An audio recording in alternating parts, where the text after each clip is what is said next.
Bonjour à tous les auditeurs et auditrices de vipradioonline.fr, la radio associative RVPB, reportage VIP Pressa Dombrandt. Ici Jérôme pour vous commenter dans ce podcast radio et vidéo en images, voilà, puisque vous en avez qui arrivent tout à l'heure, de la vidéo. Je vais vous commenter le 25e rallye de Monte-Carlo historique. Dans notre chronique, d'ailleurs, dans cette émission, cette chronique radio, nous aurons Jean-Claude Liénard tout à l'heure qui sera en duplex avec moi depuis le port Hercule de Monaco, où je me rendrai pour vous retrouver en vidéo dans ce podcast pour l'étape finale du rallye. Alors donc ce 25e rallye de Monte-Carlo historique se tient du 24 janvier jusqu'à demain, mercredi 1er février 2023. Le comité d'organisation a réinstauré cette année les 5 authentiques parcours de concentration depuis Oslo. 17 équipages qui sont partis le 24 janvier à 9h15. Départ également depuis Londres le 25 janvier à 19h, 5 équipages.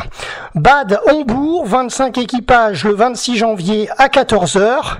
Turin, 129 équipages. Reims, 102 équipages. Turin et Reims, le 26 janvier, à partir de 19h. D'ailleurs, notre président de la radio, Jean-Louis Benoît, était présent à Reims. Vous avez les photos en images dans cette émission radio, dans ce podcast. Vous pouvez voir quelques images du parc fermé de Reims. 5 itinéraires différents donc cette année pour les équipages qui ont rejoint la principauté de Monaco vendredi 27 janvier pour attaquer ensuite les différentes étapes du rallye samedi 28 janvier. Concernant le programme et les étapes du rallye, je vais vous en parler. Nous, au sein de la rédaction RVPB, nous avons suivi bien sûr tous les concurrents, mais on avait une petite ascension particulière quand même pour certains d'entre eux.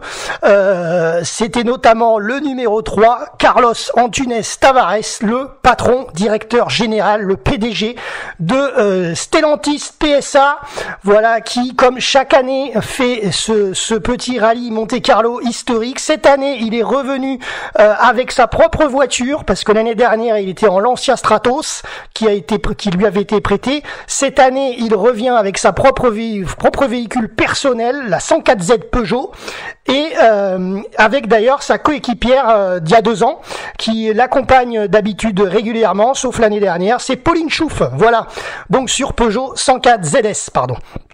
Ensuite, à suivre également une des stars du rallye cette année, c'est Jean-Claude Andruet, d'ailleurs qu'on n'avait pas vu depuis des années sur le rallye, puisqu'il c'est un des anciens gagnants de ce rallye de Monte-Carlo et il revient des années après, plus de 25 ans je crois.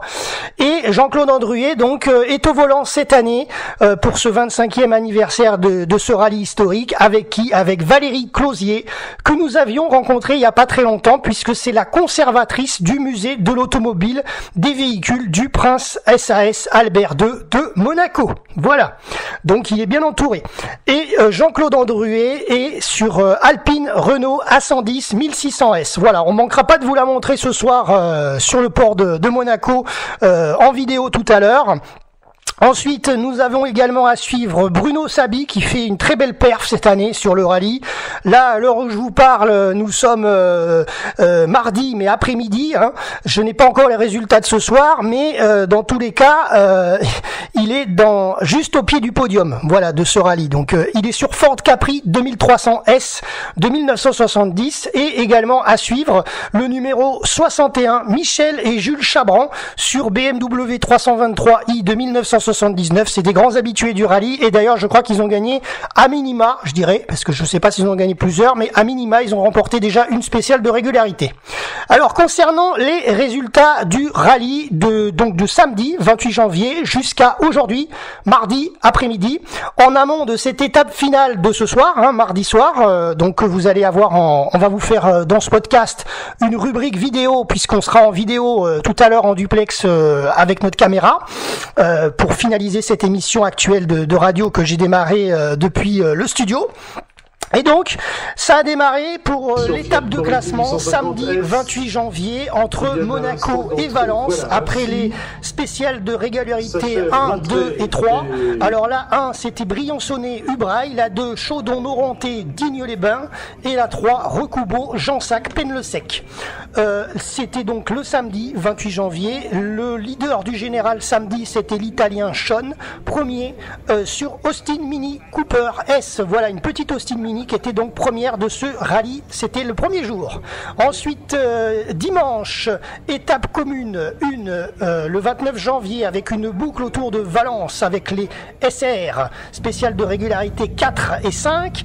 Notamment la 5e, il y avait un passage à la remise d'Entraigues pour la distribution des tartes aux pommes, les célèbres petites tartelettes aux pommes de Yves Joigny, voilà, à la remise. Donc tous les concurrents ont pu s'arrêter et manger un petit bout sur le pouce dans la salle de restauration. Et ensuite ils sont repartis sur la spéciale de la régularité 6 et 7. Alors là, la 4, c'était Saint-Sauveur de Montagu, Saint-Andéol de Vals en Ardèche, Burzet Saint-Martial la 5, la 6 Saint-Bonnet-le-Froid, et avec une boucle à Saint-Bonnet-le-Froid. Et d'ailleurs il faisait très très froid, on les a vus les images. On avait notre reporter qui était dans le secteur, je crois, hier, mais c'était pas en Ardèche, mais il était dans le secteur drômois, et même à Saint-Bonnet il y a eu de la neige, hein, à Saint-Bonnet-le-Froid, voilà. Mais là cette année, le Monte-Carlo historique, les concurrents ont vu la neige plusieurs fois. Ça, c'était la 6e SR. À la 7e SR de dimanche, c'était Lamastre Colombier le Jeune. Voilà. Et donc dimanche, c'était le Suisse Claudio Enz qui était premier du général sur Lancia Fulvia coupé. Et d'ailleurs, ce même jour, dimanche, il s'en est passé, parce que Jean-Claude Andruet a eu un problème avec son Alpine. Il a été dépanné par un garagiste du coin, autour de Entraigues-sur-Volane, pour un souci électronique sur son Alpine. Et s'il n'avait pas eu cette aide de ce garagiste qui était un riverain du coin, eh bien, il était peut-être contraint à l'abandon. Et il y a eu une deuxième info, c'est dans ce qu'on suit également, bien sûr. Le Carlos Tavares a eu également la peur du rallye, puisque il a eu un problème de transmission avant droite sur sa Peugeot 104Z ZS dimanche, et il a été dépanné vers un habitant autour d'Entraigues aussi également, et s'il n'avait pas été dépanné, eh bien il aurait dû abandonner avec Pauline Chouf pour ce rallye Monte-Carlo historique. Donc deux coups de chance pour deux têtes d'affiche de ce rallye, Jean-Claude Andruet et Carlos Antunes Tavares. Voilà. Ensuite, hier, lundi 30 janvier, étape commune numéro 2 avec la deuxième boucle autour de Valence, avec les SR 8, 9, 10 et 11. Alors la 8, c'était Valdrome La Piard, la 9 Furmeilleur Barcillonnette, la 10 Égalaise Verclose, et la 11 Crupise Saillant. Voilà, et c'est aussi le Suisse Enz, leader du général sur sa Lancia Fulvia. Voilà. Allez, on passe au dernier point, c'est l'étape commune numéro 3 entre Valence et Monaco. Ça vient de tomber les résultats justement au moment où je vous parle. Ça, c'est l'étape d'aujourd'hui, mardi 31 janvier, depuis ce matin juste à 15h40 cet après-midi. Alors je vous parle, il est exactement 17h, et dans 2 heures on sera au port de Monaco pour continuer cette émission radio avec la partie vidéo avec Jean-Claude Liénard qui sera avec moi. Et donc cette étape commune numéro 3, eh bien nous avons les résultats qui viennent de tomber à la rédaction.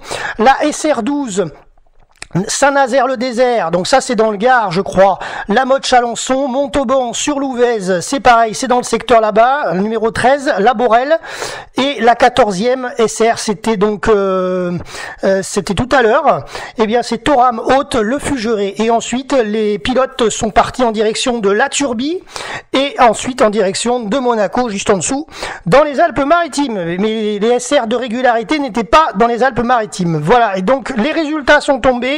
Le leader du général, c'est qui? Eh bien, c'est toujours le Suisse Enz Claudio, avec d'ailleurs Christina Sieberger. C'est toujours eux les leaders du général. Ça fait 3 jours qu'ils sont au général les premiers. Ils ont 50 points d'avance sur Cachinilla, qui est deuxième, sur Volkswagen Sirocco. Voilà, donc les deux Suisses sont premiers sur la Lancia Fulvia coupée, une voiture magique. Et ben ce soir c'est eux qui partiront en tête. Donc peut-être que cette fois-ci c'est eux qui vont gagner le rallye. On sait pas, on verra bien cette nuit avec l'étape finale. Donc ça sera demain les résultats. Voilà donc concernant tout ce qui s'est passé sur ce rallye de Monte-Carlo, et je vous retrouve donc tout de suite. C'est la magie du podcast, c'est la magie de la radio et de la vidéo. Je vous retrouve tout de suite dans quelques secondes à peine, même pas. Il n'y a pas de pub, je vous rassure. Eh bien, je vous retrouve au Port Hercule de Monaco ce soir à partir de 19h30 dans cette émission que vous avez en ligne. En intégralité, avec mon reporter automobile de la radio, Jean-Claude Liénard.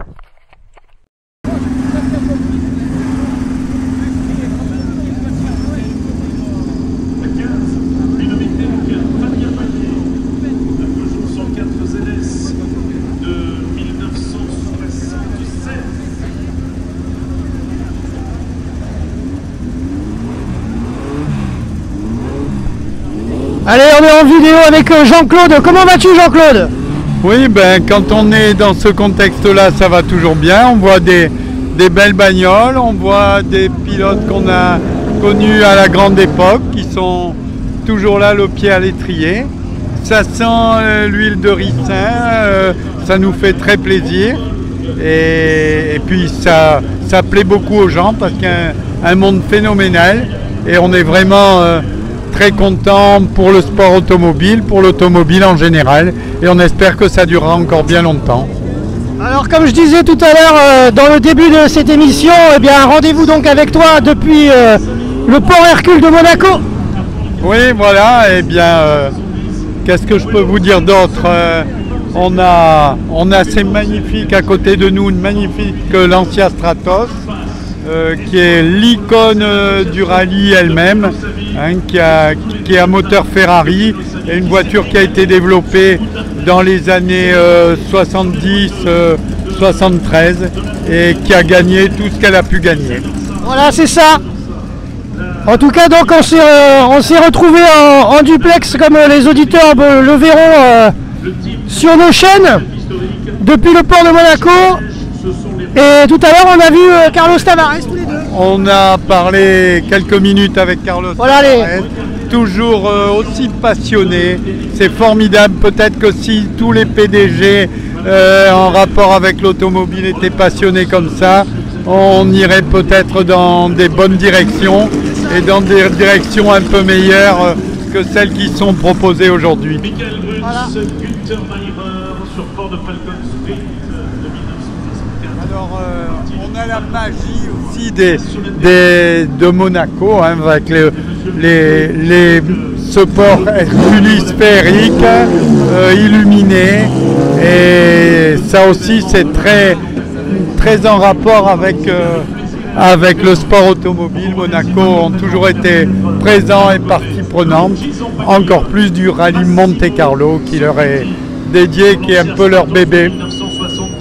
C'est ça. Alors bonjour, on est avec Carlos Tavares. Bonjour, comment allez-vous? Moi je vais très très bien, j'espère que c'est aussi le cas pour vous.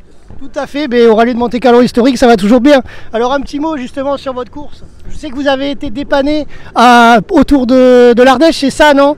Voilà, et juste avant d'aller peut-être à la remise, peut-être, je sais plus, mais vous avez été dépanné par un habitant qui vous a fourni un arbre de transmission, c'est ça? Exactement, voilà. Et un gentil habitant qui a bien voulu nous laisser cannibaliser sa Peugeot 104.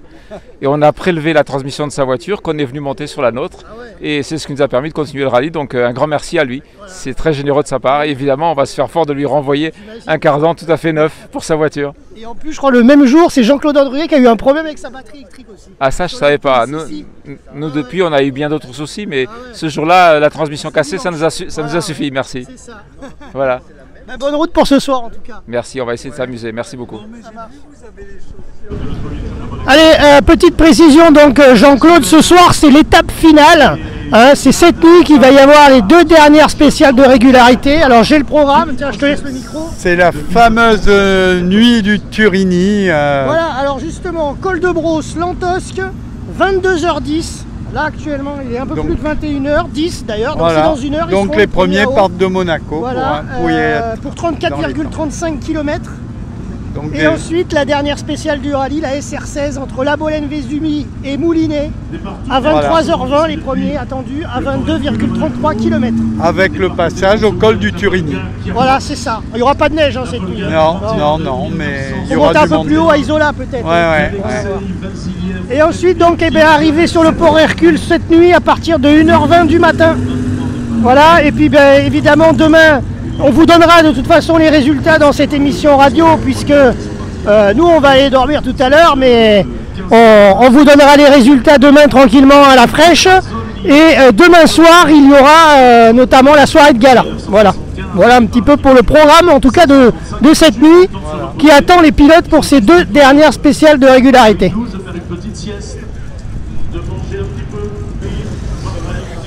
Allez, toujours depuis le départ, nous avons Carlos Tavares et Pauline Chouf. Avec sa magnifique 104 ZS et toujours là aussi la passion derrière tout ça.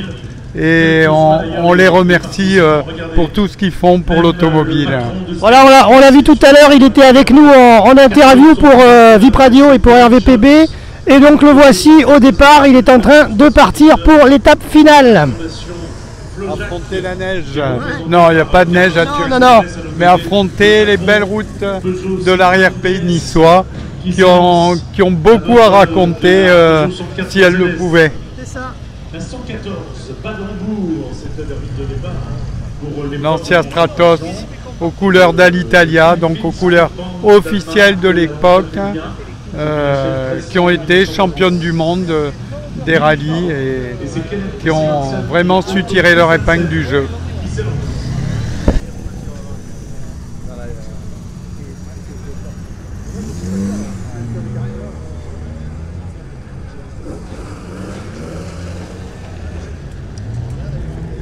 Allez, on va vous proposer de marcher un petit peu le long de ce parc fermé.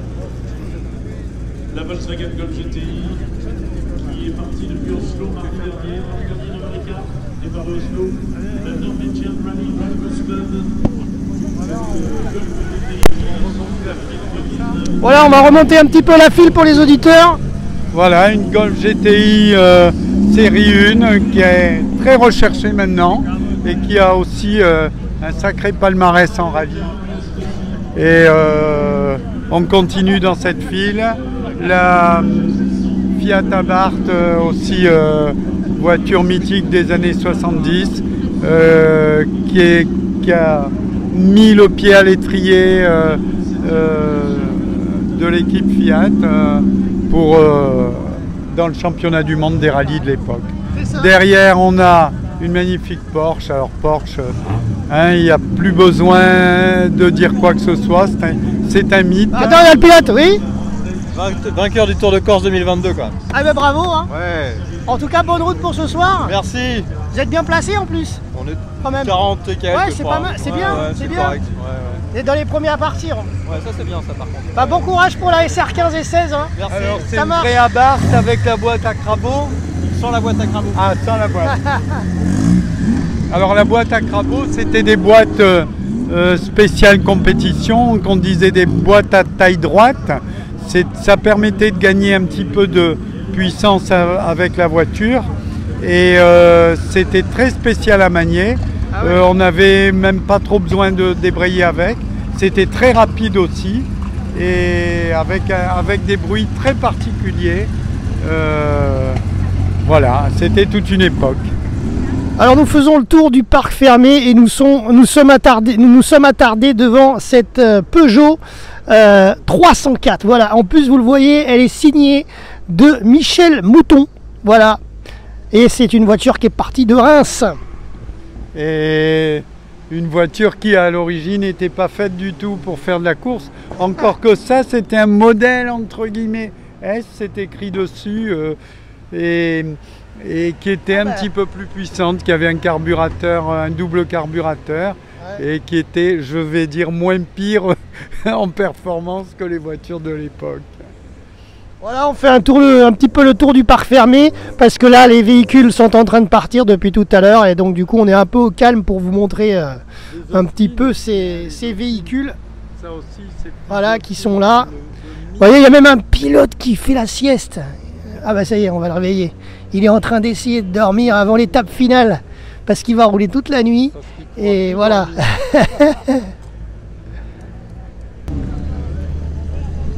Allez, nous sommes à côté de Jean-Claude Andruet qui vient d'arriver à quelques minutes de son départ. Voilà, multiple vainqueur du rallye de Monte-Carlo, du Tour de Corse, un pilote prestigieux, très attachant, qui a toujours fait des exploits au volant de ses voitures. Et là aussi un grand passionné qui, avec un certain âge, est toujours là et intéresse toujours tout le monde. Vous voyez, il y a beaucoup de monde autour.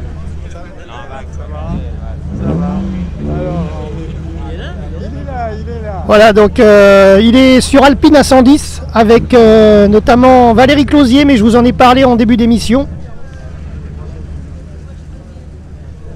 Bon, on va aller lui dire un petit mot quand même, on attend que la foule s'éparpille autour de lui et on va l'encourager, même si après il est déjà suffisamment motivé par lui-même, mais ça lui fait toujours plaisir d'avoir des enfants. Non, il faut pas chauffer, arrête. Non, mais je rejette mes affaires.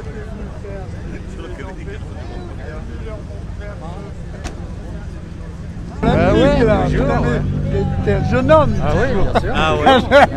Alors dis-moi un peu. Non, mais là, ça, c'est pas mon truc. Un peu de la balle. Non, non, c'est pour faire plaisir à tout. Ouais. C'est une commémoration plus qu'autre chose, tu sais. Et t'arrives à te faire plaisir un petit peu quand même. Oh, il y a eu ils ont trouvé des spéciales des fois où attends, pour rouler à 40, c'était incroyable. Non, mais j'avais jamais vu ces routes-là dans la Drôme. Incroyable, j'avais jamais vu tout ça. Mais les conditions. Comment? Qu'est-ce qu'il y a? Une photo avec la dame. Allez. Allez, bonne route. Vous êtes de quelle nationalité?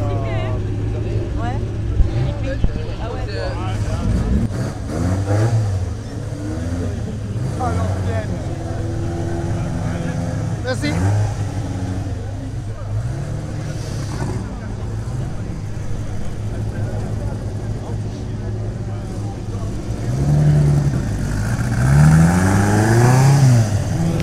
Allez, c'est parti, Jean-Claude Andruet qui part dans quelques minutes pour l'étape finale. Voilà, et toujours souriant et toujours passionné, comme on dit, et toujours bien entouré, avec des admirateurs qui viennent de partout. Là, il y avait quelqu'un qui venait de Hollande, et c'est bravo à lui. Allez, on va se retrouver au podium. Allez, on avance. Qualifié de 1968.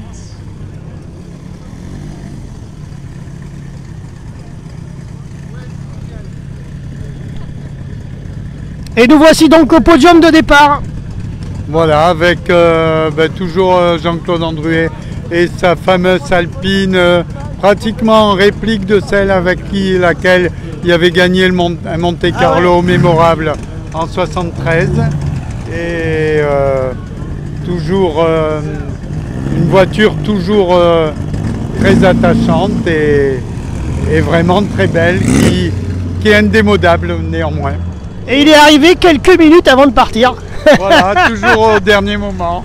C'est je dirais, l'homme pas pressé, d'autre part pressé aussi, toujours inquiet, qui court toujours, mais qui a du mal avec la présentation. La montre.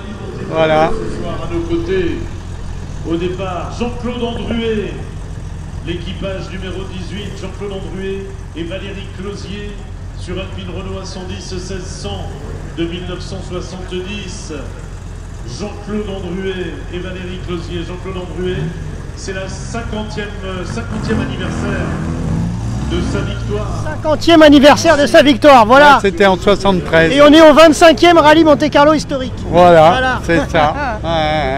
C'était le vrai, le grand, avec toute cette dernière nuit du Turini qui comportait pas que de spéciales comme maintenant, qui ont comporté, je dirais, facilement 8-10 et non des moindres et des longues et souvent dans des conditions neigeuses. Tiens, il vient de partir, ça y est, voilà, je l'ai vu passer l'Alpine. Ouais. Sur le port. Parce que la météo maintenant nous raréfie la neige. Hein. Oh, il y en a eu pas mal quand même cette année, mais c'est vrai qu'il a fallu aller la chercher en Ardèche, à Saint-Bonnet, le froid, et un peu en Drôme. Voilà, et puis là... En tout cas, ça se bouscule au départ. Là, ça part vite. Hein. Oui, là, maintenant, le départ, je crois, est même plus d'une minute en minute. Les équipages partent de 30 secondes en 30 secondes pour gagner un petit peu de temps parce que les organisateurs doivent coordonner tout ça. Alors nous voici toujours sur le podium de départ et ça part vite, très vite, toutes les 30 secondes environ. Oui, et puis toujours ces belles voitures. Là on voit une réplique ou peut-être une originale d'R5 Alpine des années fin 70 qui s'était classé 2 et 3e au Monte-Carlo avec Jean Ragnotti notamment et Guy Fréclin qui ont mis la misère à toutes les grosses voitures et qui ont montré aussi que un des super pilotes et 2 des voitures agiles avaient toujours leur mot à dire et ça a été une belle démonstration. C'était dans les années où les marques françaises brillaient en sport automobile et notamment en rallye. Et bon, on leur souhaite quand même néanmoins de briller à nouveau en Formule 1 avec Alpine et de redorer un peu nos blasons aux couleurs bleu, blanc, rouge. Alors en parlant d'Alpine, on a loupé, parce que je crois que la vidéo n'a pas fonctionné, on a loupé la séquence où Jean-Claude Andruet est parti, il y a quelques minutes, là à peine, juste avant celle-ci de vidéo, de cette captation, mais bon, c'est comme ça, c'est les soucis du direct. Hein. Non, donc il va tellement vite qu'on n'a pas pu l'attraper au départ. Voilà, bon après on l'a eu en vidéo tout à l'heure. Hein. Donc c'était le 50e anniversaire de sa dernière victoire. C'est pour ça qu'il est revenu cette année. Voilà, de la victoire et pour le 25e Monte-Carlo historique. Voilà, donc c'est des dates historiques. Jean-Claude Andruet était là. Voilà, un pilote historique aussi, et toujours là, et bien sympathique.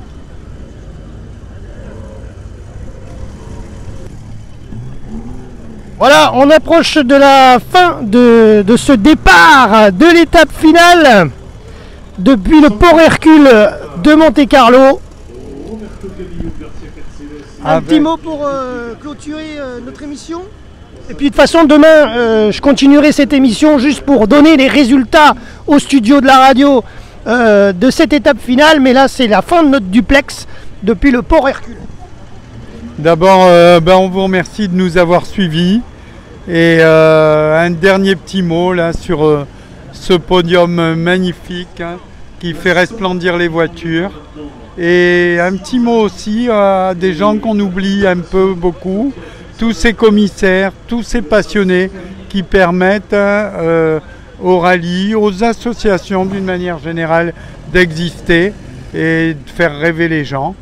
Et un grand merci à tous pour cette soirée formidable. Voilà, et puis on remercie également notre partenaire automobile qui est ABS Car Solutions, qui est d'ailleurs un garage automobile.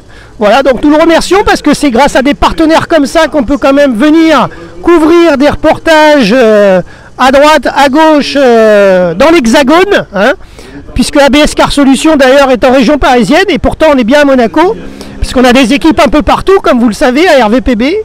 Voilà, on remercie nos partenaires, les autres partenaires locaux bien entendu, qui sont sur la Côte d'Azur, vous les connaissez. Et en tout cas, merci à l'organisation de ce Monte-Carlo historique 25e édition, parce que c'était une belle réussite cette étape finale, en tous les cas depuis le parc fermé de Monaco. Ça fait plaisir de revoir les gens sans le masque aussi. Voilà. Parce que l'année dernière, il y avait encore le masque. Là, on a une grande sensation de liberté et on retrouve le plaisir de vivre et on croise les doigts pour l'évolution de cette maladie pour qu'on soit... Eh oui, alors on va essayer de se filmer, voilà, comme ça, vite fait. Et comme le disait quelqu'un qui est plus là, c'était Jean-Yves Lafesse, pourvu que ça dure. Ouais. Avec le petit doigt. Non, c'est vrai. Voilà, donc ça continue à partir, hein, vous voyez, mais on arrive au terme hein, du départ.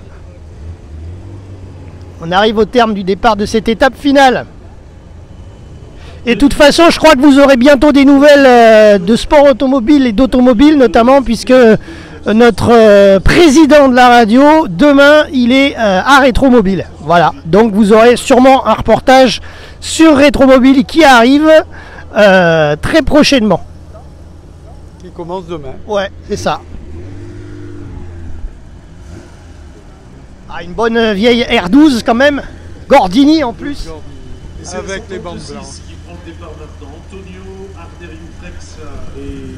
En tout cas, merci Jean-Claude pour tous les commentaires. Oh, je vois une CX qui arrive, c'est quand même des grandioses. Ah ouais, merci CX d'origine. aussi, ouais, formidable. On va attendre qu'elle formidable. passe. Ouais. C'est vraiment... devant, il y a une BM qui a pris un coup dans la porte.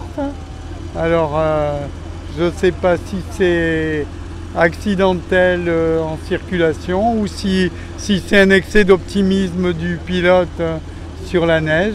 Bon, le tout, c'est qu'il soit toujours là et qu'il voit l'arrivée au milieu de la nuit dans des bonnes conditions. Cette R12 Gordini, la BMW 2002. Alors c'est marrant parce que les pilotes ils nous font souvent des clins d'œil comme on vient de le voir encore à la caméra. Mais qu'ils s'en fassent pas, ils vont nous retrouver dans 24 heures sur YouTube hein, parce que régulièrement on est l'un des petits médias locaux, en tout cas un des seuls médias qui met quand même une étape depuis le Port Hercule sur YouTube quand on cherche Rallye Monte Carlo. Hein. Donc c'est marrant parce que ils se retrouveront sûrement sur notre vidéo dans quelques heures plus tard, d'ici jeudi. Voilà. La CX numéro 116. Quasiment d'origine, on la verrait dans la rue, on n'aurait pas imaginé qu'elle fasse le Monte Carlo. Il y a même quelqu'un à l'arrière, c'est énorme. Ah non mais c'est fabuleux. Fabuleux. On la voit dans la rue, on se dit qu'est-ce que c'est cette voiture. Et voilà, ça fait le Monte Carlo. C'est ça la magie du Monte Carlo. Confort. Voilà. Dingue. Une voiture quasiment d'origine. Alors il reste théoriquement 3 voitures en moyenne. Voilà, en tout cas merci Jean-Claude pour tous tes commentaires, merci d'avoir été là pour nous avec nous. Et puis merci pour ce duplex. Et puis de toute façon, à la prochaine fois pour un prochain reportage. Pour un prochain reportage, on sera présent. Ça marche. Et les auditeurs, je vous donne rendez-vous dans quelques secondes. C'est la magie de la radio, la magie de la vidéo, la magie du direct, depuis le studio RVPB, pour vous débriefer l'étape finale qui est en train de partir, comme vous le voyez. Et merci Jérôme. Et Jean-Claude, depuis vipradioonline.fr, le Port Hercule de Monte Carlo. Et vous le voyez, le château, le palais, du Prince Albert est juste au-dessus. Allez, à tout de suite pour le débrief final. Retour au studio ce mercredi pour le débrief final de ce 25e Rallye Monte Carlo historique. Victoire finale au général pour les Suisses Claudio Enz et Christina Sieberger qui remportent donc cette édition du Rallye Monte Carlo historique 2023 sur leur Lancia Fulvia Coupé 1,3 S avec 2130 points de régularité au compteur. Après un rallye maîtrisé depuis l'étape de dimanche, c'était la deuxième journée seulement, ils ont maintenu les écarts de points de régularité face à leurs poursuivants. Cashin termine deuxième de ce rallye avec 40 points d'écart sur sa Volkswagen Sirocco. L'Italien Chiesa est troisième sur Alfa Romeo Giulia TI 1600 avec une différence de 310 points. Félicitations à notre Français Bruno Sabi et son copilote Pascal Serre qui détiennent d'ailleurs la meilleure place tricolore au sein de ce rallye Monte Carlo historique. Ils terminent au pied du podium avec seulement 200 points d'écart sur le troisième et cette honorable quatrième place dans leur Ford Capri 2300 S. Bruno nous a d'ailleurs dévoilé hier soir avec mon collègue Jean-Claude avoir encore un peu de mal avec les points de régularité et les vitesses moyennes à tenir sur le rallye. Lui qui autrefois courait pour la gagne dans les anciens Paris-Dakar. Alors Bruno reviendra de toute façon sans doute plus fort l'année prochaine. On compte sur lui. Postawaka est 5e. Alors au niveau des autres concurrents que nous avons un peu suivis et on en terminera là, donc on avait en 16e position Jean-Pierre Coppola sur Alpine Renault A110 1600S, 34e place Louis Chabran et Lucas Ronan sur BMW 1602, 61e Michel et Jules Chabran sur BMW 323i, 145e place pour Olivier et Lydia Campana sur Golf GTI, 158e Jean-Pierre et Adrien Lacombe sur BMW 2002 Ti, 168e place, vous les avez vus dans notre émission, et vous l'avez entendu surtout et vous l'avez vu, c'est Carlos Antunes Tavares, le patron de Stellantis, qui avec sa petite 104 ZS accompagné de sa copilote Pauline Choufs, ils ont terminé en 168e position. Et oui, je vous l'avais évoqué avec lui. D'ailleurs, il a eu quelques déboires mécaniques dimanche et c'est à cause de ça qu'il a perdu beaucoup de place au classement. 173e place, nous avons APR et Michel Rostand sur BMW 2002 Ti. Et on en finira avec la 190e place, bien que c'est pas le dernier sur le rallye, mais pour nous c'était le dernier qu'on avait suivi, c'est Jean-Claude Andruet, ancien vainqueur du rallye Monte-Carlo il y a 50 ans. Eh bien il était accompagné de Valérie Closier, ils étaient sur Alpine A110 1600 et ils ont terminé à la 190e place. Voilà, et j'en termine pour un petit mot à propos de Jean-Claude Larmerlette que nous avons croisé sur le parc fermé à pied en raison de son abandon sur Citroën SM. Il était à pied parce qu'il a abandonné il y a quelques jours en arrière avec sa SM. Et voilà, il nous a confié d'ailleurs qu'il sera présent sur le Tour de Corse historique 2023. Voilà, c'est tout pour cette émission radio, reportage VIP, RVPB depuis le tour, le rallye de Monte-Carlo historique à Monaco. Merci à tous de nous avoir suivis. C'était Jérôme et Jean-Claude hier en duplex depuis le port Hercule. À très bientôt pour de prochains reportages vipradioonline.fr.